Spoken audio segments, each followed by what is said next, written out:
Vamos a la palabra del Señor. Y recuerdan que la semana pasada empezamos a hablar acerca de la relación entre la fe y la oración que nosotros hacemos cada vez que cerramos nuestros ojos o que nos ponemos en contacto con el Señor. ¿Sí? Y establecíamos una relación entre la fe y la oración, ¿no? Y decimos que el Señor nos pide que podamos nosotros enriquecer nuestra fe. Y pensaba que ahí en Lucas 11:1, el Señor Jesús terminaba de orar y dice, aconteció que estaba Jesús orando en un lugar y cuando terminó uno de sus discípulos le dijo, Señor, enséñanos a orar como también Juan enseñó a sus discípulos. Y yo pensaba cuánta importancia y valor les daban discípulos de Jesús a lo que ellos estaban recibiendo de parte de Dios y lo que ellos veían en Jesús. Porque yo digo, estaban delante del Señor, ¿no? Y no lo tomaron como muchas veces tomamos nosotros al Señor como si fuese, entendeme la expresión, un genio, ¿no? Le decimos, Señor, quiero esto, quiero lo otro, quiero aquello, quiero, ¿sí? Qué importante es que sepamos, ¿no? Que la oración es una de esas armas espirituales que Dios nos da, que son poderosas, dice la palabra, poderosas, ¿sí? Y entonces, qué importante que aprendamos nosotros a usarla con fe, que aprendamos a lograr, a ver lo que todavía no es.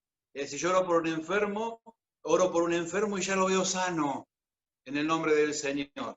Oro por un trabajo para un hermano y ya lo veo, ya veo a mi hermano trabajando. Y así en cada circunstancia. Eso es fe. Poder ver todavía lo que todavía no existe, lo que todavía no está. ¿Sí? Entonces es importante que podamos ver lo que estamos pidiendo y que podamos creer con todo el corazón. Que podamos nosotros sentir que el Señor obrará. Muchas veces nos encontramos orando y como a ver si el Señor hace algo, a ver si el Señor me contesta. No, si orás, sabés que el Señor te va a contestar. Y muchas veces sea quizás un no, pero créeme que ese no es lo mejor que puede pasar en tu vida, porque el Señor sabe, pero el Señor contesta la oración de fe, porque la oración de fe es poderosa, ¿sí? Y la semana pasada habíamos empezado este tema viendo dos pasajes paralelamente. El pasaje de Mateo 15, a partir del versículo 21, que nos habla de esa mujer cananea, que Marcos le llama Sirofenicia, griega, ¿sí? Una mujer que no era del pueblo de Dios, ¿sí? Y el otro pasaje está en Lucas 7, que estamos viendo también acerca del centurión que pidió por su esclavo, por su siervo, al cual amaba.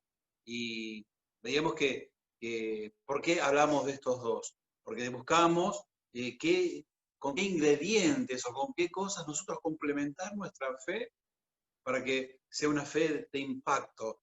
Y entonces, qué bueno que podamos nosotros fijarnos en estas cosas y haciendo un pequeño resumen, ¿se acuerdan que esta mujer era, como dije al principio, al igual que en Centurión, no eran del pueblo de Dios, eran gentiles, eran de otras naciones. Y sin embargo, fueron las únicas dos que el Nuevo Testamento nos relata que llamaron la atención y la admiración de Jesús. La admiración por lo bueno, que encontró en ellos un ejemplo de fe el Señor Jesús para enseñarle a sus discípulos y hoy a nosotros. ¿Sí? Y esta mujer, dice la palabra, que tenía a su hija que estaba atormentada por un demonio. Pero ella sabía que Jesús tenía el poder para hacer algo por su vida, por la vida de su hija, para libertarla, para sanarla. Y entonces, ¿qué hizo? No dudó, fue detrás del gentío que iba detrás de Jesús. Y dice que cuando clamó, no te olvides, Mateo 15, 21 el versículo, en adelante, esta mujer dice que clamó y clamó y iba detrás del grupo de las personas y dice que Jesús la escuchó y no le respondió nada. Y luego los discípulos decían, Señor, dile que se vaya, porque está molestándonos con sus gritos. Y después Jesús le dijo, soy enviado tan solo al remanente del pueblo de Dios, del pueblo de Israel. Y sin embargo, esta mujer no había nada que la detenga. Decíamos que tenía una fe que permanecía, que era persistente. Y qué bueno que nosotros seamos así.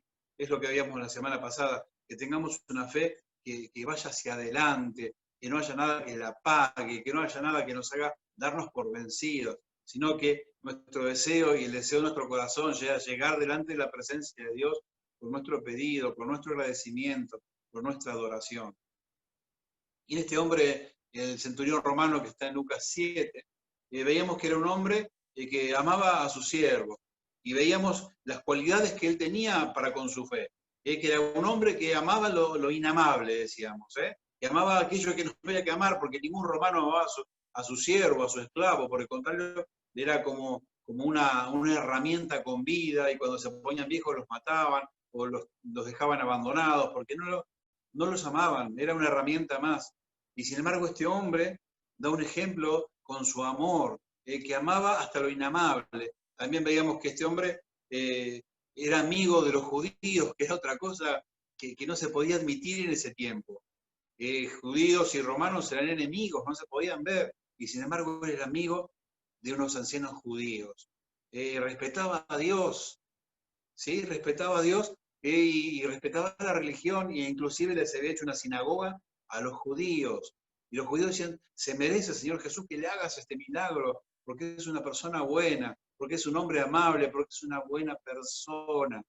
Veíamos nosotros que bueno, ¿no? Que siendo cristianos nos esforcemos y seamos buenas personas antes que nada. Que seamos buenas personas para que el Señor nos use. Que podamos mostrar con nuestra conducta, con nuestro testimonio, que somos hijos de Dios. Que no sean tan solo nuestros labios los que muestren o declaren que somos hijos de Dios, sino que cada una de nuestras acciones también lo estén afirmando. ¿Sí? Y que también decíamos que este hombre, que tenía una característica fundamental, era humilde. Era humilde. Mira, todas condiciones para trabajar y sumarlas a nuestra fe, para que sea una fe que impacte el corazón del Señor, una fe que llame la atención, porque al Señor le gusta que en sus hijos estén todas estas condiciones, digamos, estos argumentos que sean llevados a cabo, para que, como vuelvo a decir, llamemos la atención del Señor Jesús a través de nuestra fe. Y era humilde porque fue capaz de aún de ser, al ser una persona trascendente en esa sociedad, porque era una persona importante, tenían dinero, tenía gente a cargo, y sin embargo le dijo al Señor Jesús, le mandó a decir con sus amigos, no soy digno de que entres en mi casa bajo mi techo, pero di la palabra y será suficiente para que mi siervo sane. Gloria al Señor, ¿no? Entonces, una buena persona que amaba las cosas, que amaba lo inamable, que el Señor Jesús nos invita y nos enseña y nos pide que amemos hasta a nuestros enemigos. Era una persona humilde, y me gusta decir buena gente, era una buena persona, un buen tipo, si vos me permitís, y eso le agrada al Señor que sus hijos sean así. Y para hoy quería agregar dos cosas que vemos aquí. Y lo primero, esta mujer que vemos en el versículo, que hace algo realmente bueno. Es algo que también tenemos que nosotros sumar. Y el versículo 25 dice, entonces, no te olvides que había sido rechazada, que había sido, como dicen los chicos, ninguneada, porque el Señor no le contestó, ni siquiera le dirigió la palabra. Y dice el versículo 25 del capítulo 15, entonces ella vino y se postró ante él diciendo, Señor, socórreme. Se postró delante del Señor Jesús. Y el postrarse, ¿qué es? Es adoración. Adorar al Señor en nuestra fe, adorar al Señor en nuestra oración. Al Señor le agrada eso.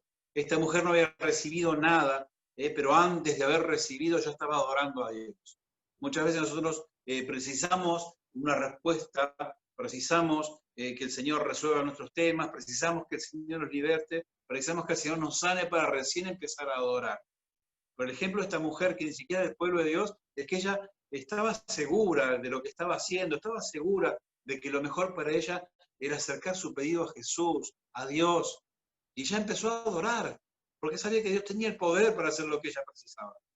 No necesitó ver a su hija libertada de ese demonio que la atormentaba, sino que ya empezó a adorar.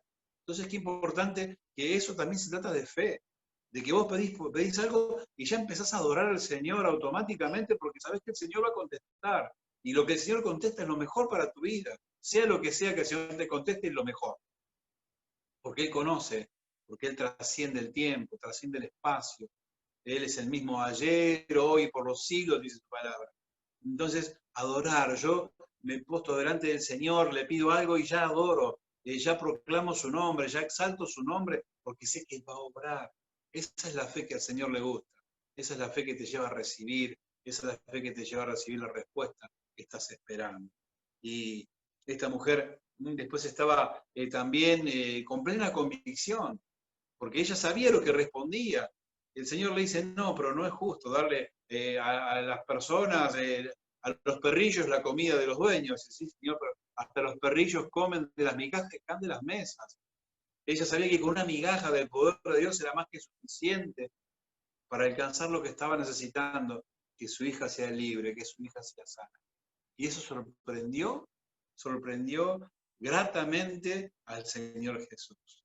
Invito que vos y yo le sumemos a nuestra fe adoración, a empezar a adorar por fe, sabiendo que el Señor se va a manifestar, sabiendo que el Señor es fiel, que nunca miente, Él dice la verdad, no es hombre para mentir, dice la palabra, y si yo le pido con fe, Él me va a responder.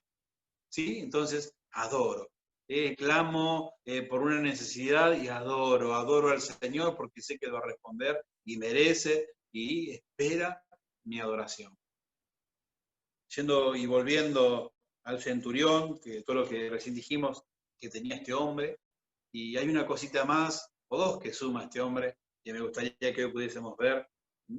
Y si vamos a Lucas 7, entonces, en el versículo 8, dice algo, mirá qué importante. Dice, porque también yo soy hombre puesto bajo autoridad y tengo soldados bajo mis órdenes y digo a este, ve y va, y al otro, ven y viene, y a mi siervo, haz esto y lo hace. ¿Amén? ¿Qué nos quiere decir esto?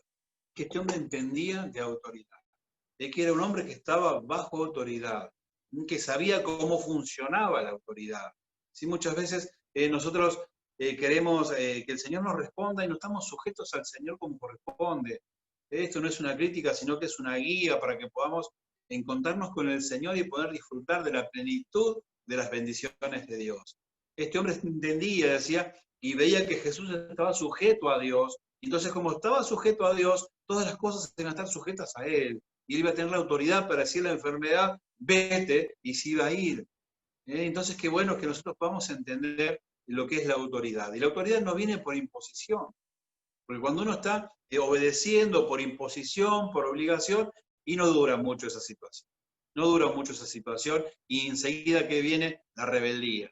De que nos ponemos en contra, en críticas, contra aquel que es nuestro líder, contra aquel que nos lleva, como le pasó a Moisés y como le pasó a tantos líderes en la historia de la Biblia. ¿Sí? Entonces, qué bueno es aprender lo que es la autoridad. Y yo tengo que estar bajo sujeción si quiero que lo que yo ordeno suceda, porque si yo no estoy bajo sujeción, evidentemente no va a suceder porque no voy a tener autoridad sobre lo que tengo que gobernar.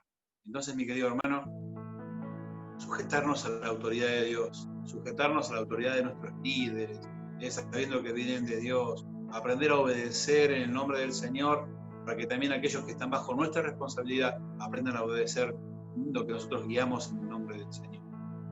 Me encanta que este hombre dice, porque yo entiendo lo que es la autoridad, porque estoy bajo autoridad, entonces a mis soldados yo le digo, ve y va, y al que digo, que venga, viene.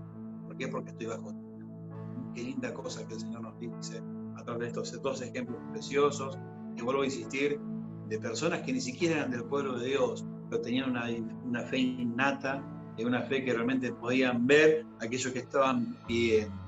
Este soldado, este centurión, seguramente ya sabía que su siervo iba a ser sano, ya lo veía a su siervo con él, sirviéndolo, celebrando su salud, porque sabía que Jesús iba a obrar y que tenía la autoridad suficiente para decirle a esa enfermedad que se vaya, que esa enfermedad se iba a ir. Entonces, por eso, ¿te acuerdas cómo empezó todo esto? Que decíamos que el Señor Jesús nos dijo, si dijeran a este monte que se corra y se eche en el mar, eso iba a ser esto. Y somos llamados a predicar la palabra de Dios y a ir con autoridad, con fe, a ir a orar por las personas y saber que lo que pedimos, si lo hacemos con fe, el Señor lo va a hacer. Porque el Señor nos manda a llevar y ser canales de la bendición de Dios, de la vida eterna que es en Cristo Jesús, y también para que oremos por los enfermos, para que oremos por los que no tienen libertad espiritual, para que oremos por aquellos que no tienen provisión, para que oremos por toda circunstancia, para que oremos para que haya paz en los hogares, y el Señor lo va a hacer si lo pedimos con fe. Si lo pedimos con fe. Sabemos que eso que el Señor hace es poderoso y nos usa a nosotros como herramienta. Somos el cuerpo de Cristo. El Señor nos llamó y nos ungió y nos dio un ministerio para con esto. Así que, mi querido hermano, pensemos en nuestra fe. Empecemos a poner en ejercicio nuestra fe para que podamos hacer las cosas que el Señor nos prometió, de cosas mayores aún que las que Él hizo, y vamos a hacer nosotros ahora. ¿Por qué? Porque Él iba al Padre. Porque Él iba al Padre. Así que cuando clamás por alguien, cuando hablas con alguien en el nombre del Señor, sabés que tenés la autoridad que Dios te da. Poner en marcha tu fe, poner en ejercicio tu fe, no tengas miedo, clamá por las personas y Dios va a responder. Porque para eso nos ha enviado, por eso también nos ha santificado, nos ha apartado para que podamos ser su pueblo, para que podamos ser su iglesia. Así que, mi querido hermano, pensemos en estos dos ejemplos que decimos que son. Y actuemos con fe, sabiendo que el Señor obra, porque para eso nos ha comisionado, para que seamos sus hijos y para que hagamos la obra que Él un día comenzó aquí en la tierra y nosotros la podamos seguir. Mi querido hermano, que el Señor te bendiga, que te sientas capacitado, autorizado por Dios, empoderado en su Espíritu Santo para hacer la misión en la cual Él te encomendó. Te bendigo y te abrazo también en el Señor.